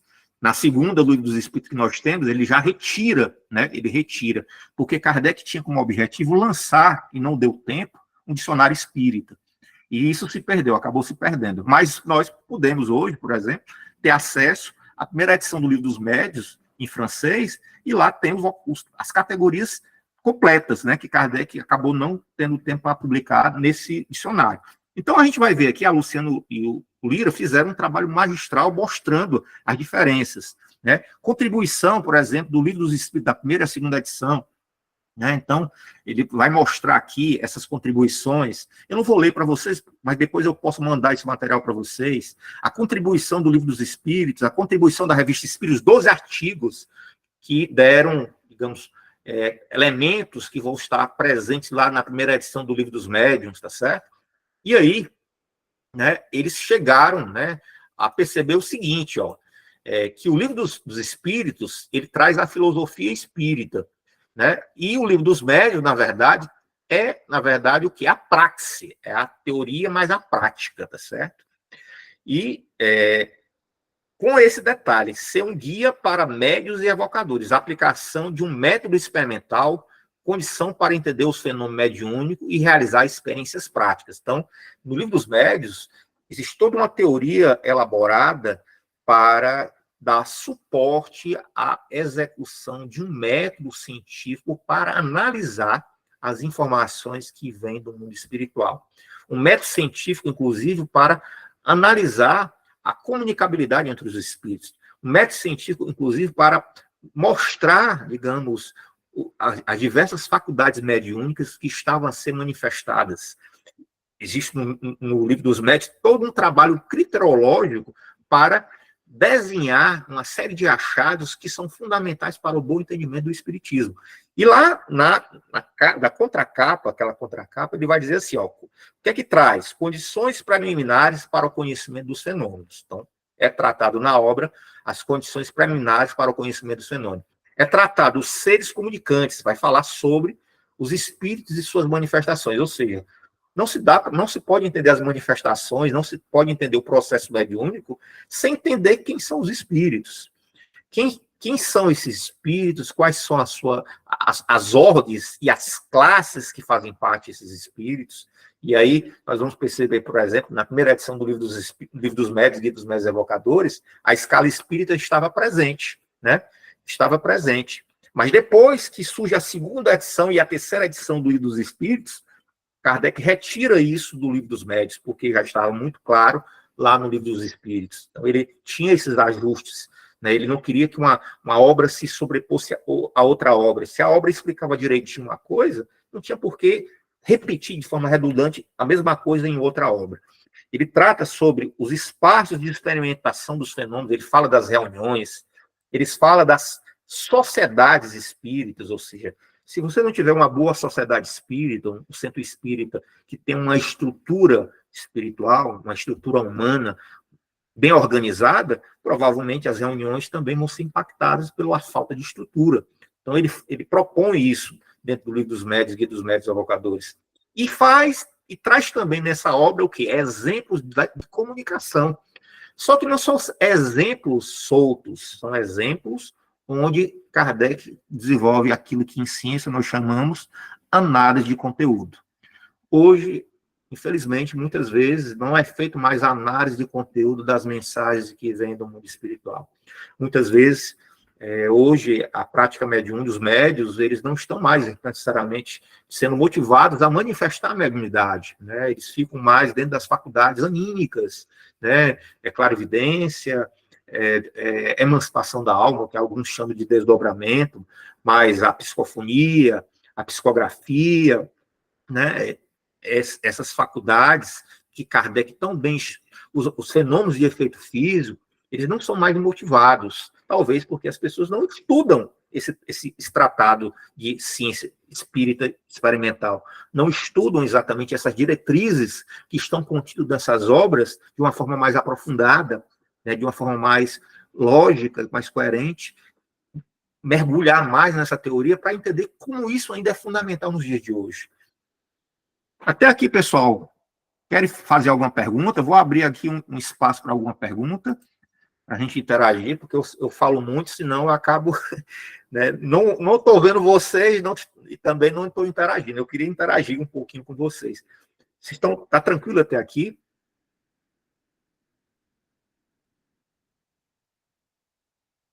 Querem fazer alguma pergunta até o momento? Querem tirar alguma dúvida até esse momento, para eu poder passar para o segundo momento? Nós temos ainda mais de uma hora, menos de uma hora, né? Isso, Ana Carol? Isso, professor, nós vamos até às 10 horas, né? Aí abrimos para as perguntas, para os debates mesmo. Então, até aqui, tranquilo, né? Tranquilo. Tranquilo. Então, esse material é um material interessante para que vocês entendam a estrutura e a origem, tá certo? Em síntese, o que eu falei aqui para vocês é o seguinte: o Livro dos Médiuns, Guia dos Médiuns Evocadores, não surge ao acaso. Existe um projeto anterior, né? Feito por Allan Kardec, porque ele percebeu que a filosofia espírita ela tinha um sentido também experimental, prático, né? Ela tinha uma aplicação prática, até porque ele pesquisou a comunicabilidade entre os espíritos. Dentro dessa comunicabilidade com os espíritos surge aí o elemento da mediunidade, né? Surge o médium, né? Surge os tipos de médium, né? Surge os tipos de mediunidade.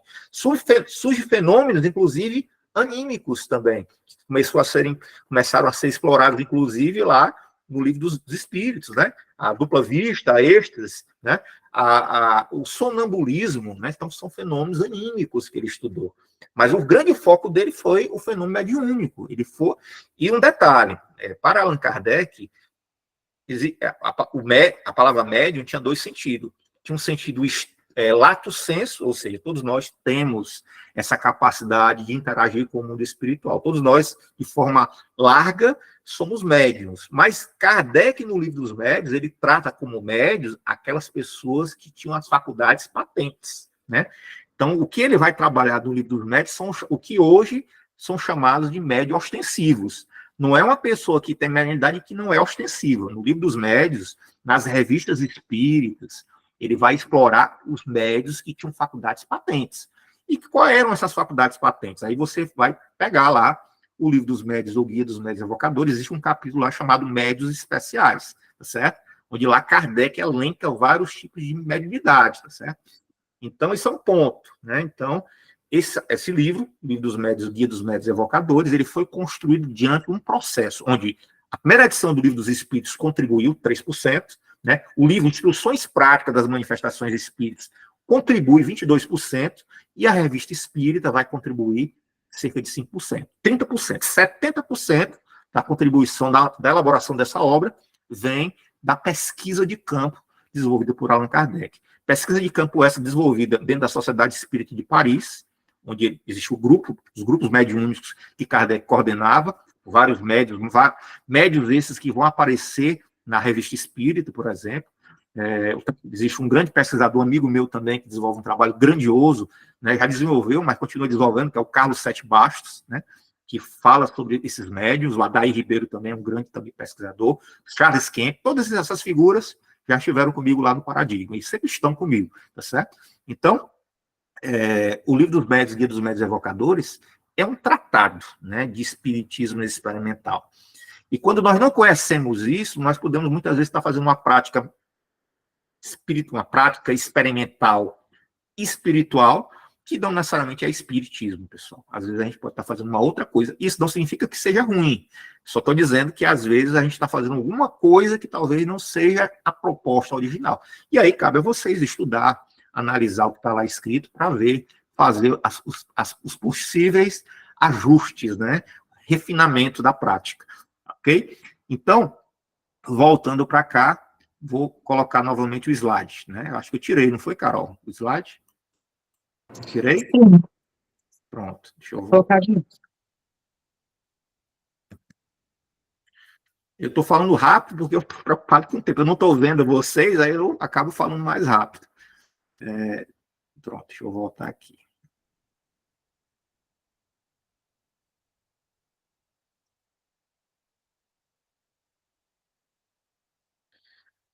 Vocês conseguem ver? Estão Sim, conseguindo tá agora? aparecendo. Pronto, vamos lá, então. Então, as conclusões que eles chegaram. A segunda edição é o texto definitivo. Então, a segunda edição do Livro dos Médios, Guia dos Médios Evocadores, lembrando que a primeira edição é diferente da segunda edição, tá certo? Aqui é a diferença, ó. A primeira edição, de 1861, tem essa estrutura, tá certo?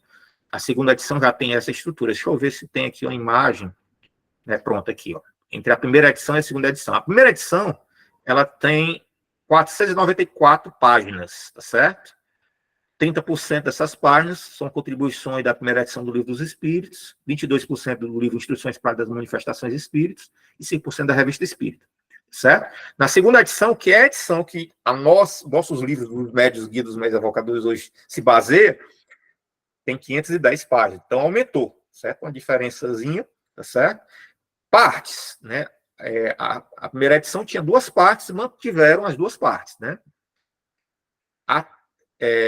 Total de capítulos. A primeira edição tinha 34 capítulos. A segunda edição tem 36. Capítulo 1, que é a parte da teoria. Kardec, nesse livro, ele faz algo magistral, né? Algo que é característico de toda ciência. Toda ciência, antes de entrar na parte experimental prática, ela traz a teoria, tá certo? E não é diferente da doutrina espírita, pessoal. Se você ler o capítulo Dissertação Espírita, contido no Livro dos Médios, Guia dos Médios Evocadores, ele vai dizer lá, no final do capítulo, que a teoria antecede a prática. Por quê? Porque Kardec tinha visão, estava a desenvolver uma ciência. Então, ele faz isso estrategicamente nessa obra. Ele traz no primeiro capítulo a teoria fundamental para a boa prática e depois ele traz elementos para a construção da prática, certo? Então, por isso que são 2 capítulos, que se distribui em 34, na primeira edição, se distribui em 36 na segunda edição. Na primeira parte, nessa parte que fala da teoria, na primeira edição você tinha 6 capítulos. na segunda edição, 4. Então, ele tira 2 capítulos. Ele observa que tem 2 capítulos ali que estavam sendo redundantes, que estavam sendo desnecessários, ou porque esses capítulos já estavam sendo bem definidos no livro dos Espíritos, ou em outra obra que ele iria publicar, ou que ele estava a desenvolver, tá certo? Segundo capítulo, que é a parte experimental. No primeiro livro, tinha 28, no segunda edição, 32. Quantidade de questões, isso é muito interessante. Esses pesquisadores perceberam que o livro dos médiuns é um mini livro dos espíritos. O livro dos médiuns é um mini livro dos espíritos que trata de questões que não estão no livro dos espíritos na segunda edição, mas que estavam no 10º capítulo, né, de uma forma reduzida, no 10º capítulo da primeira edição, nesse formato de perguntas e respostas. E aí, o que Kardec fez? Tirou o 10º capítulo da primeira edição do livro dos Espíritos da primeira edição, criou um livro, certo? Que pegou esse capítulo em perguntas e respostas e ampliou isso nessa segunda edição do livro dos médiuns. Então, eles consideram o livro dos médiuns, a partir da segunda edição, uma espécie de pequeno livro dos Espíritos complementar ao livro dos Espíritos, certo? E a gente vai ver isso aqui, exatamente aqui, né? Na primeira edição, por exemplo, o capítulo 1 da primeira edição começava com vocabulário espírita. Olha só que interessante isso, pessoal. Porque para você entrar na teoria científica, é importante você criar um vocabulário da teoria científica. Ele fez isso na primeira edição. Ele criou um vocabulário com 131 verbetes, depois entra na teoria, tá certo? E depois começa as partes, né, do livro. E aí, o que é que ele fez na segunda edição? Como ele tinha como projeto criar um dicionário, que não deu tempo de fazer isso, ele retirou o vocabulário espírita da primeira, antes da teoria, tá certo? E aí, dividiu o livro em 2 partes. Só que nós não perdemos o vocabulário espírita, por quê? Porque nós conseguimos ainda hoje, acessar o vocabulário espírita lá na primeira edição do livro dos médiuns em francês. O pessoal do IDEAC, né, Instituto de Divulgação Allan Kardec, estava a elaborar, não sei se conseguiram elaborar, mas estavam traduzindo o vocabulário espírita da primeira edição do livro dos médiuns, Guia dos Médiuns Evocadores, para disponibilizar. Depois vocês entram lá no IDEAC e no IPEAC, né, no site do IDEAC e no IPEAC, para ver se foi já disponibilizado isso, ok? Então, a segunda edição é a edição definitiva. Conclusão, a estrutura do livro reflete o caráter científico do espiritismo, como área de conhecimento aplicado aos fenômenos mediúnicos com seu método experimental. E a proposição, né, é entender o livro dos médiuns como um tratado de ciência espírita para a disciplina mediunidade. E aí, né, aqui rapidamente, a composição da obra, então são 2 partes, né? Primeira parte, noções preliminares, que vai trazer a teoria espírita, tá certo? A teoria espírita experimental, né? A teoria que vai dar norte ao aspecto experimental do espiritismo, que vai ser apresentado no livro dos médiuns, na sua segunda parte. Essas noções preliminares vai falar dos fundamentos, o método de ensino e as teorias vigentes que tentavam explicar o fenômeno mediúnico, o fenômeno espiritual, os fenômenos espirituais, seja os fenômenos físicos ou os fenômenos inteligentes. Então, aqui nas noções preliminares do livro dos livros dos médiuns, nós temos os fundamentos para poder bem entender a fenomenologia espírita, tá certo? E são 4 capítulos. Na segunda parte, Kardec traz aí, na segunda parte, na segunda edição, o quê? Toda a teoria espírita sobre os gêneros de manifestação. Então, tudo aquilo que norteia as manifestações espíritas, seja as manifestações espíritas de efeito físico, seja as manifestações espíritas de efeito inteligente, ou propriamente até alguns fenômenos anímicos, como o sonambulismo. O sonambulismo mediúnico, inclusive, que ele traz. E aí, nessa primeira parte, né, essa primeira parte, noções preliminares, os 4 capítulos, ele vai trabalhar a espírita, ele parte da ideia dos espíritos, ou seja, eu só posso falar do mundo da prática mediúnica, dos fenômenos espíritas, se eu partir do sujeito da minha pesquisa, que foram os espíritos. Depois, ele vai quebrar a ideia do maravilhoso e sobrenatural. Observe que nessa século XVIII, século XIX, e aqui até hoje ainda existe uma visão de maravilhoso e sobrenatural sobre o mundo espiritual, sobre como o mundo espiritual se relaciona conosco. Na minha pesquisa de doutorado, eu venho estudando alguns indícios que mostram que existe até um silenciamento estratégico por parte de certos sistemas de crença que queriam apartar o mundo espiritual do mundo físico. Ou seja, como se o mundo espiritual estivesse separado da realidade física. Como se nós aqui não pudéssemos nos comunicar com o mundo espiritual, precisássemos de ritos, precisássemos de pessoas que talvez tivessem um nível de autoridade. E quando a gente estuda Kardec, a gente vê que isso cai por terra, né? Ou seja, o mundo espiritual está aqui, só que nós precisamos depurar as nossas percepções, que está muito ligada ao nosso conteúdo interno, para poder perceber a realidade espiritual. Kardec orienta constantemente dentro dessa obra e dentro das outras obras o contato com os espíritos, em especial o nosso anjo guardião, que é o espírito superior que está ao nosso lado. E para que a gente possa afinar a nossa percepção mediúnica através desse contato com o anjo guardião, para depois estender isso a outros espíritos, através de um refinamento de percepção ligada também à melhor depuração da nossa atmosfera fluídica, através da depuração dos nossos fluidos, que estão muito vinculados aos nossos pensamentos, aos nossos sentimentos. Então, ele orienta constantemente ao contato com o mundo espiritual. A gente vai ver isso nas revistas espíritas, né, em trechos muito específicos da revista espírita. Então, também ele vai trabalhar do método. Aqui é muito importante, é um capítulo fundamental, porque fala do método de ensino do espiritismo, né? Um método como nós devemos ensinar e aprender o espiritismo. E o capítulo 4 fala sobre os sistemas. Que são esses sistemas? Os sistemas de crenças, os sistemas de visão, que buscavam exatamente se opor ao sistema de visão espírita.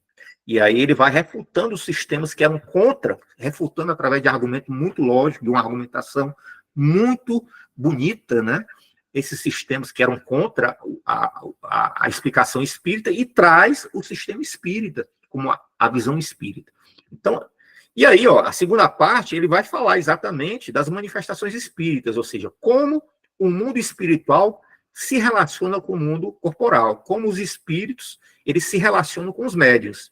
E aí ele vai falar de dois tipos de manifestação, né? A ação dos espíritos sobre o mundo corporal. As manifestações físicas, ou seja, tictologia, né? Bilocação, aporte, né? As próprias, os fenômenos que deram origem às mesas girantes, né?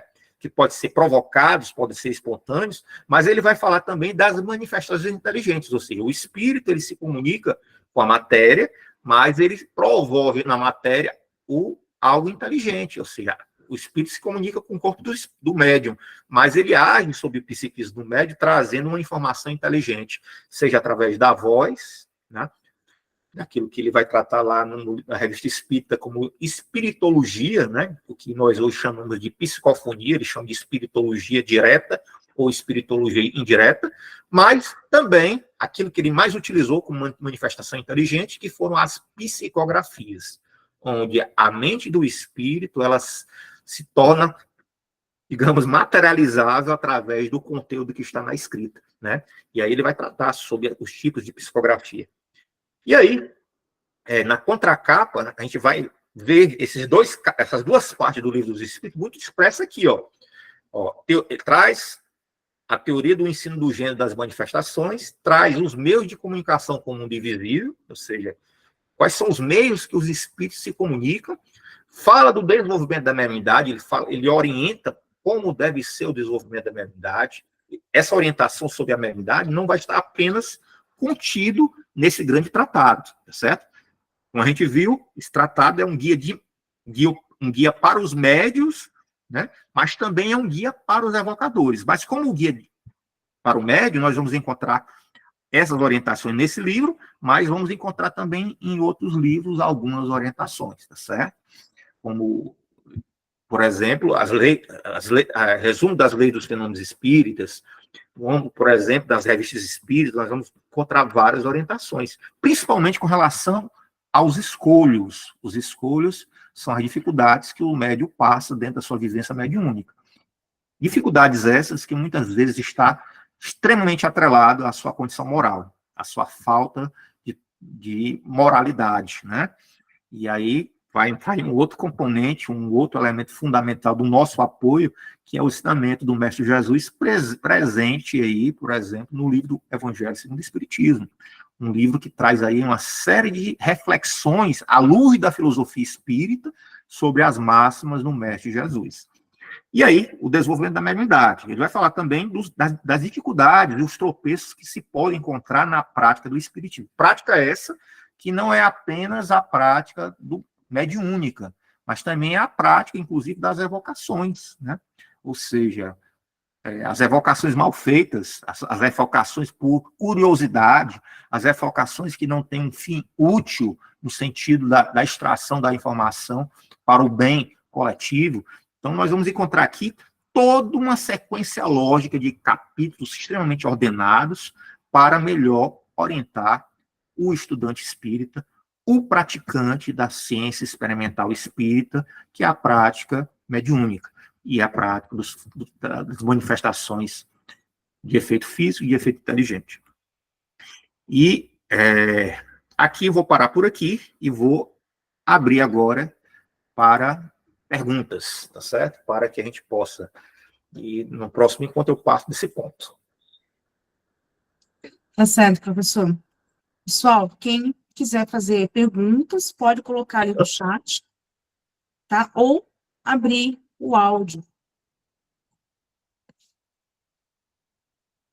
Perguntas, né? Comentários, ideias de que surgirem enquanto estávamos assistindo.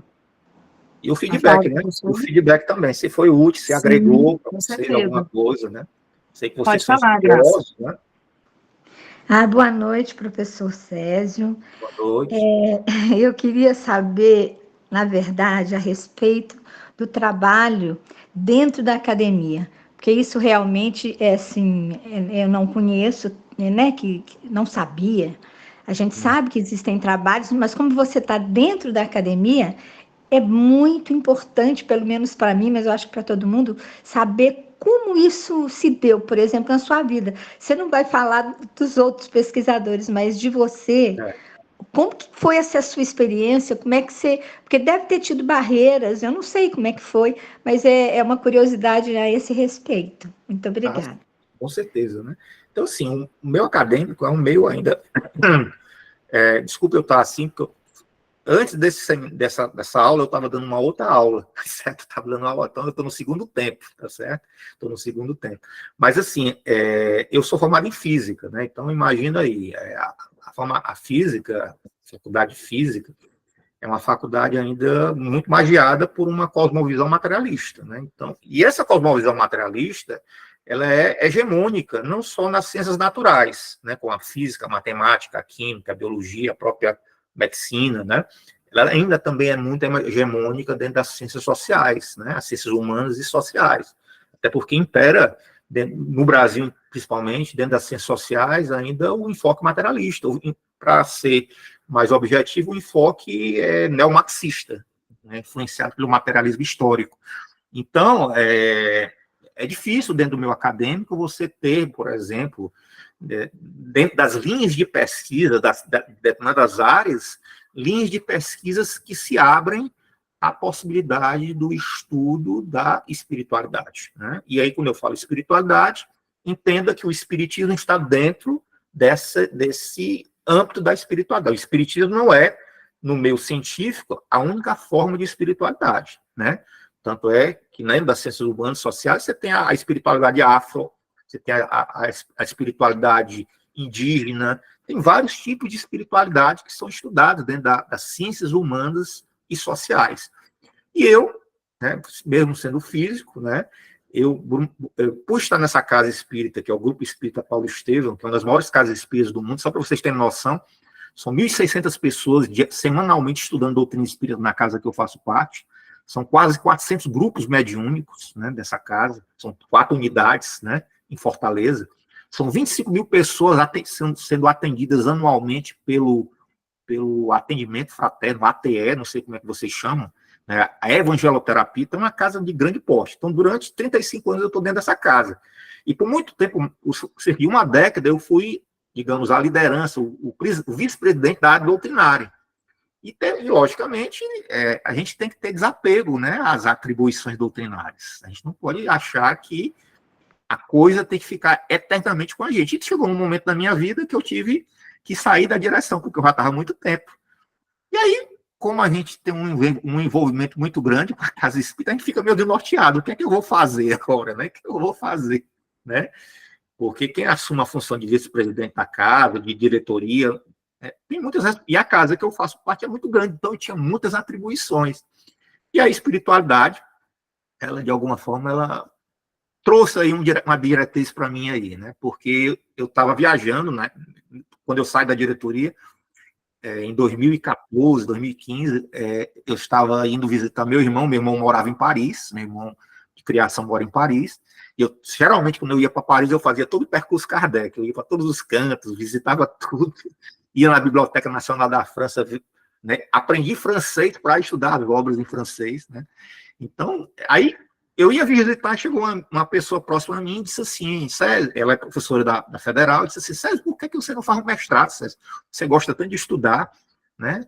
Eu vou fazer um mestrado, mas eu não sei em quê, né? Física eu não sei, porque eu sou formado em física, mas não atuo como físico, né? Hoje eu trabalho na gestão, com gestão e tal.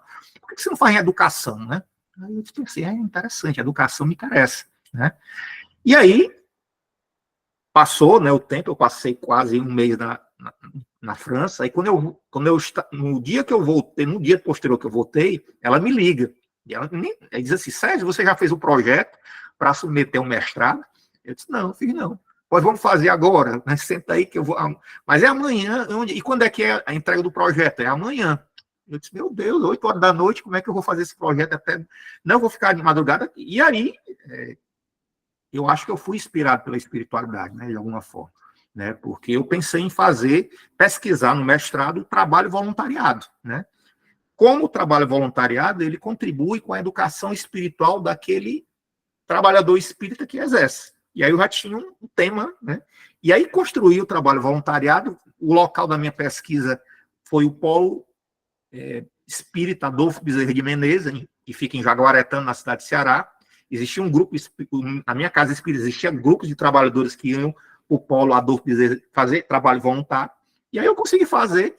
Nunca tinha lido nada de educação, pessoal, eu sou formado em física, aí fiz a prova escrita lá, estudei 2 semanas para a prova e passei. Passei na prova, passei no projeto, e a minha orientadora, que isso foi fantástico, a minha orientadora, ela é uma espírita militante, é uma mulher assim, fantástica, que é a Ângela Linhares, professora Ângela Linhares, professora catedrática lá da educação da Universidade Federal do Ceará. Eu conheci a Ângela nessa época, né, em 2014, há 10 anos, então eu conheci ela em 94. Mas assim, conheci como eu tivesse cruzado com ela um dia, e aí ela gostou do meu projeto, e aí entrei no mestrado, né, e existe um eixo na educação, na linha de pesquisa Movimentos Sociais, um eixo chamado Educação, Arte e Espiritualidade. E a Ângela é orientadora do eixo, do sub-eixo da espiritualidade ligada ao espiritismo. E ela já desenvolve trabalho de orientação de mestrado e doutorado. Há 30 anos, ela vem orientando trabalhos científicos sobre doutrina espírita. Só que o nosso movimento espírita não sabe disso, né? Como ela, tem outros também orientado, professores, mestres, doutores, que desenvolvem trabalho de pesquisa sobre espiritismo, e ninguém conhece. E aí eu entro nesse papel, junto com outros também que estão nesse papel nas universidades, de criar núcleos onde nós nos conectamos, né? Hoje o espiritismo, ele não é mais apenas o espiritismo de casa espírita, né? Com a tecnologia hoje, o espiritismo ele vai além da casa espírita. E tem que ser assim, pessoal, né? Não que a casa espírita é uma luz na vida da gente. Ela nos ajuda muito a nos tornar as pessoas melhores, né? Quem seria eu, né, sem a casa espírita, né? Mas hoje o espiritismo agora ele está entrando em algo que o Herculano chamava de projeto cultural. Hoje surgem territórios além da casa espírita, onde as pessoas podem estudar e se aprofundar em espiritismo. Não está acontecendo na internet. O Paradigma é um exemplo disso. O Paradigma é um espaço que não tem vínculo com uma casa espírita, são vários pesquisadores, cada um na sua casa espírita, né, se juntam para fazer um trabalho de divulgação da doutrina espírita, mas uma divulgação também alinhada à pesquisa científica que é desenvolvida seriamente dentro do meio acadêmico, tá certo? Isso é necessário, né? Porque o espiritismo, para Kardec, era ciência, era uma ciência, era uma filosofia, é religião, não no sentido ortodoxo do termo, de credo, de rito, religião no sentido de vínculo, de ligação entre nós, que é o vínculo da caridade, né? de ajudar o próximo com amorosidade, um vínculo ideológico em torno de um vínculo mais profundo com Deus, do amor ao próximo. Isso, sim, é o sentido religioso do espiritismo. Nós somos religiões nesse sentido. Não no sentido de rito, de credo, de dogma. Então, eu falo isso com base na obra escrita e publicada por Kardec, tá certo? Tem um artigo da Revista Espírita chamado Espiritismo na Religião, aí Kardec vai dizer, depende do sentido, né? Se for no sentido convencional, não, mas se for no sentido filosófico, esse sentido de duelo da caridade, com certeza é. Mas o espiritismo precisa ser trabalhado dentro do enfoque científico também. Dialogar a doutrina espírita com as outras áreas do conhecimento, as teorias emergentes que surgem aí, complexidade, a teoria sistêmica, mas sem descaracterizar a ciência espírita, pessoal. Porque o espiritismo é uma ciência que tem uma característica muito peculiar, certo? Às vezes a gente quer forçar a barra e descaracterizar o espiritismo. Não é assim. A gente pode dialogar. Ciências dialogam. As ciências têm zonas de interseção. Mas não significa que uma ciência seja outra ciência. A física é uma coisa, o espiritismo é outra. A química é uma coisa, o espiritismo é outra coisa. Porque o espiritismo é a ciência do mundo espiritual. Então, é mais ou menos isso, minha amiga. Então, assim, tem hoje várias produções acadêmicas sendo feitas, dissertações de mestrado, tese de doutorado, mas especificamente mais centradas nas ciências humanas, tá certo? Na história, das pesquisas da história, da pesquisa da sociologia, da pesquisa da educação, da psicologia, da pesquisa também um pouco aí da saúde. Nós temos uma grande referência na área da saúde, que é o Alexandre Moreira de Almeida, da Universidade Federal do Juiz de Fora. Lá, inclusive, eles encabeçaram agora o projeto, agora não, alguns anos já, né? O projeto Allan Kardec, onde lá tem os manuscritos, né, as cartas feitas por Kardec, a Amélie Gabrielle Baudet. Lá nessas cartas, nós temos achados preciosíssimos, inclusive, que norteiam essas pesquisas que nós estamos fazendo aí sobre as obras escritas e publicadas por Kardec. São os textos originais, as fontes primárias de Kardec. Então, o Espiritismo hoje entrou numa fase agora que não é mais o achismo, eu acho que é isso, né? Ah, porque eu acho que Kardec fez isso. Não, a gente trabalha com fonte historiográfica primária, a gente quer registro primário. E está sendo feito isso por vários pesquisadores. Então, mais ou menos isso. Muito obrigada, professor. Muito bom ouvir isso aí. Muito obrigada. Nós temos mais uma pergunta do Eros. Pode fazer, Eros. Boa noite, professor. Boa noite, meu amigo. Desculpe antecipadamente por fugir um pouco do assunto, mas a sua formação me estimula a fazer esse questionamento. Sim. Tá? Eu sou um pequenino entusiasta também da física do universo e tudo mais. Gosto muito de conhecer um pouco do assunto. E eu queria saber do professor se ele enxerga, de alguma forma, essas forças que a gente vê no universo, energia escura e tudo mais, se o professor consegue enxergar alguma correlação com as forças que a gente vê discutido no espiritismo também, essas forças que a gente ainda não conhece direito e tal, porque para mim tem muita correlação, parece muito similar uma coisa com a outra. Entendi. É bem legal sua pergunta, é importante, né? Porque, assim, é uma curiosidade que tenta linkar, né, o conhecimento que a gente tem da doutrina espírita com a atualidade, né? Ou seja, a ciência está constantemente evoluindo, né? Percebemos aí, por exemplo, a física, que é a minha área, né? Vou falar um pouco da física, né? Você citou aqui a cosmologia, né? A cosmologia é o campo da física que estuda o cosmos, a dinâmica do cosmos, né? A evolução do cosmos. A astrofísica estuda o quê? As estruturas que compõem o cosmos, os planetas, né? Os sistemas planetários, as estrelas, outros elementos como quasares, pulsares, galáxias, aglomerado de galáxias. Então, toda essa estrutura a astrofísica estuda, né? E isso é física, está dentro da física, tá certo? E a física, ela evoluiu muito, né? Desde a física clássica, newtoniana, até o momento, no início do século XIX, com a física relativística, né? Com a contribuição de Albert Einstein, e também a contribuição de alguns físicos que romperam um pouco com a física clássica, né? Não que eles não utilizaram a física clássica para construir essa nova forma de física moderna que é a mecânica quântica, certo? Então, a física vai evoluindo. Entretanto, é objeto de estudo da física, meu irmão Hélio, a matéria, né? A física, ela estuda a matéria.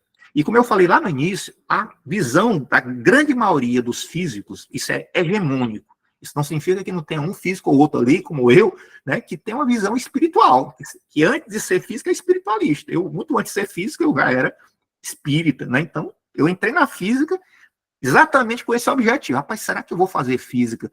Eu vou conseguir ver as conexões, por exemplo, de um campo eletromagnético com o espírito? Eu fui para isso.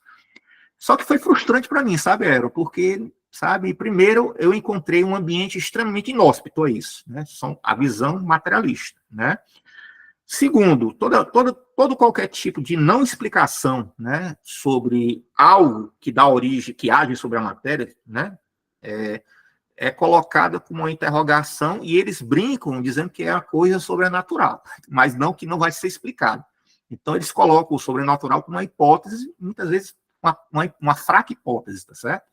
Então eu fiquei muito frustrado quando eu entrei na física porque eu vi esse cenário, né? Mestres e doutores, pós-doutores que não tinham essa concepção, tá certo? E aí entrando, né, no assunto, né, do que você me perguntou, se eu vou para a mecânica quântica, entenda hoje, o pessoal chama de física quântica, né, e tem várias vertentes da física, porque a física quântica é a física do 10 elevado a menos 9 metros, na escala nanoscópica, 10 elevado a menos 9 metros, a gente nem imagina o que é um negócio tão ínfimo que a gente não consegue. E essa realidade, quando a gente vai medir, a gente afeta a realidade. Ela deixa de ser aquilo que a gente... Então, os físicos que agem nessa realidade utilizam equipamentos com a calibragem muito precisa na tentativa de não afetar na observação essa realidade, mas sempre afeta, tá certo? Então, é uma realidade muito impermanente, né? Então, voltando ao que eu quero dizer. Então, os físicos, eles agem nesse nível de realidade, mas eles não atrelam esse nível de realidade ao espiritual. Eles colocam que isso ainda é realidade material, realidade física, tá certo? E aí tem toda uma fundamentação, né? Por trás, por exemplo, eles falam da visão de René Descartes, res extenso, né? A realidade do extenso, da substância. Então, a física estuda a substância que dá origem à matéria, que dá forma à matéria, tá certo? E aí, quando a gente vai para o espiritismo, o que é que a gente encontra mais próximo a isso? Né? Que talvez, aí eu acredito nisso, talvez daqui a 50 anos, estou falando 50 anos, mas eu torço que seja menos, tá certo? Talvez há 50 anos aí, estudando, né, digamos, esse nível da mecânica quântica, ou a nível dos estados da matéria, os estados mais sutis da matéria, né, por exemplo, sólido, líquido, gasoso, a gente aprende na escola. Tem um plasma, tem um gás fermiônico, tem um condensado de Bose-Einstein, e tem outros estágios que vão sendo estudados. Talvez um dia, eles estudando isso, chegando nessa realidade mais da escala nanoscópica, estudando a estrutura, eles podem encontrar algo que nós hoje chamamos de fluido vital. Fluido vital. Que não é, na sua amplitude, o fluido universal. O fluido vital é uma diferenciação do fluido universal. Como a matéria é uma diferenciação. E aí, quando a gente fala, por exemplo, em matéria escura, né, matéria escura não é o top de linha, não é a coisa mais fundamental, certo? Porque a matéria escura é responsável pelo movimento das galáxias. Quando a gente fala de energia escura, a gente vai se aproximando desse nível, mas não necessariamente ainda é esse nível, até porque a energia escura, que é um estruturante do universo, a energia escura, pessoal, faz com que o universo se expanda. Ele está se expandindo a energia escura, tá certo? A energia escura, ela ainda não é medida, né? Ela é apenas inferida, tá certo? As medições que se fazem sobre a energia escura ainda são hipóteses, não são ainda fatos científicos, tá certo? Então, assim, eu acredito que isso vai acontecer daqui a alguns anos à frente aí, talvez 50 anos, chegar nesse nível. Mas eu torço que seja antes. Mas não é a mesma coisa, tá certo? Então, quando a gente fala, por exemplo, de física quântica e espiritismo, isso é precipitado, tá certo? Porque a física quântica, ela lida com a matéria. A física quântica, ela lida com, digamos, aspectos da matéria no âmbito mais ínfimo das partículas, né? No âmbito mais ínfimo da observação dos sistemas de partículas, que são chamados sistemas quânticos, tá certo? Mas não é a mesma coisa. Estrito senso, né? Estrito senso. Tá certo. Muito obrigado. Pessoal, mais alguma questão?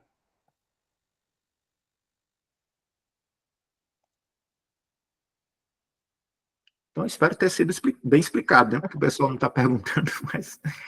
Ô, professor, eu queria que você falasse um pouco, né, já que você está falando bastante sobre ciência, sobre o método científico, né, nós sabemos que cada autor, né, que cada é fruto do seu tempo, né, ele também então, Allan Kardec estava ali no século XIX, onde tínhamos o positivismo e várias outras formas de fazer ciência, né. Então, assim, como que o Livro dos Médiuns refletiu esse contexto social e científico? E se fosse hoje, né? Você, como cientista, tem muito mais base também para falar para nós hoje. O que você imagina? Como que Allan Kardec apresentaria o Livro dos Médiuns com a forma como a gente hoje faz ciência na academia, como um todo? Assim? É assim, cara, eu nem imagino, não consigo ainda nem imaginar isso, tá certo? Toda sinceridade, é um negócio assim tão complexo, né? Porque, assim, na pós-modernidade que a gente vive, a gente tem facilidades, né? Por exemplo, a facilidade tecnológica, né? A gente também avançou muito em termos de método científico, né? Ao ponto, por exemplo, que dentro das ciências naturais sempre se utilizou muito o método experimental, ou seus derivantes, né? Os seus aperfeiçoamentos. Né? O método experimental, você primeiro observa, depois formula, em torno daquilo que você observa, o evento, o objeto, você formula um problema científico. E em cima desse problema científico, você vai formular hipóteses, que são possíveis verdades. E depois vai experimentar, vai testar cada hipótese até chegar na teoria, né? Esse é um método experimental, em síntese, né? Só que você observava objetos, eventos que não tinham livre-arbítrio. Ou seja, não tinham a capacidade de decidir, não existiam variáveis. E aí Kardec é genial porque ele já faz uma pesquisa com um objeto de pesquisa que eram os espíritos, que tinham livre-arbítrio. E aí isso quebra, né, a verificabilidade científica, né? Ou seja, no método experimental você trabalhava com coisas verificáveis e até, digamos, previsíveis, né? O espírito, ele não é previsível, um espírito é uma inteligência. Então, ele faz algo que só vai acontecer essa visão em outros métodos científicos 70, 80 anos depois, através das ciências sociais e das ciências humanas. Das ciências sociais e das ciências humanas. Porque nós, pesquisadores das ciências sociais e humanas, nós trabalhamos com método que considera a subjetividade do objeto de pesquisa, tá certo? Então, talvez, na atualidade, ele não teria tanta dificuldade metodológica, né, em termos de trazer um método para estudar o transcendente. Entretanto, ele cairia em outras dificuldades, que são o forjar tecnológico, né? Por exemplo, você pode utilizar hoje hologramas e você achar que um espírito é um holograma e é um holograma, certo? Certo? Você acha... Então, a tecnologia, ela pode forjar coisas, né? Então, assim, eu não consigo entender, eu não consigo ainda compreender, né, como seria isso, tá certo? É uma pergunta que você fez, que eu vou até pensar sobre isso. Mas, ao mesmo tempo que na atualidade nós temos facilidades, nós também temos algumas dificuldades. Agora, com certeza, um elemento chave para que a teoria espírita ela se valide, né, e em nossos dias, que ela possa se perpetuar para frente, é o bom entendimento dela, tá certo? Se nós não estudarmos as obras escritas e publicadas por Allan Kardec, pessoal, fica difícil a gente entender a doutrina espírita, tá certo? Porque a gente confunde muito. Uma coisa é o que os espíritos nos trazem, certo? O que os espíritos nos trazem é uma visão justa daquilo que eles percebem, mas não necessariamente o que eles nos trazem, necessariamente é doutrina espírita, se a gente não verificar, tá certo? Se a gente não checar aquilo que os espíritos estão dizendo e tomar isso como espiritismo, a gente pode estar contribuindo, inclusive, para a fragmentação da doutrina espírita, para a criação de várias divergências dentro da doutrina espírita. Então, Kardec ele teve esse pensamento, os espíritos superiores, e aí eu trago aí a figura máxima, né, desses espíritos superiores, que é o espírito de verdade, que é o espírito de Jesus, né? Jesus, Fénelon, Sócrates, São Luís, Santo Agostinho, né? Esses espíritos todos, essa pleia de espíritos que estavam sob a tutela do Espírito de Jesus, apoiaram Allan Kardec, que era um homem de várias sociedades científicas. Kardec não era um acadêmico, como eu sou, não fazia parte de uma universidade, mas ele fazia parte de várias sociedades científicas, era uma pessoa extremamente versada em ciência, em filosofia, em cultura, em arte, tá certo? Haja vista, se você estudar o livro Catálogo Racional para se fundar a Biblioteca Espírita, você vai ver digamos, o leque, né, de conhecimento que Kardec tinha, né, dos autores que ele citava. Então, eu acredito que se nós não entendermos bem a teoria, né, esse núcleo teórico, e tomarmos as opiniões apenas dos espíritos como espiritismo, a gente vai criar um grande problema para a própria doutrina espírita. Por isso, vamos olhar as obras de Kardec, os ensinamentos contidos nessas obras, vamos comparar com o que os espíritos dizem. Os espíritos têm que ser escutados, olhados, sim, tem que olhar com coisas boas, né? Mas tem que ter a criterologia, porque se a gente não tiver essa criterologia, a gente pode estar trocando gato por lebre, né? Aqui no Ceará o pessoal fala, trocando gato por lebre, tá certo? Achando que algo é uma coisa e não é a coisa, tá certo? E é isso que eu penso. Obrigada, professor. Pessoal, estamos chegando ao fim desse encontro tão especial com o professor Césio, mas reafirmamos nosso compromisso. Semana que vem teremos a nossa segunda aula. Gostaria de agradecer a todos pela presença, principalmente ao professor Césio, pelo seu tempo, pelo seu conhecimento aqui compartilhado. Gostaria agora de convidar a Graça, a nossa irmã Graça. Queria só pedir o pessoal que conheça o paradigma espírita. Conheçam lá o paradigma espírita depois. Sim, vamos compartilhar. Quem não segue, conheçam lá. Tem muito material bom lá, com vários pesquisadores para vocês conhecerem. Muito bom. Graça. Sim. Pode fazer uma oração, por gentileza.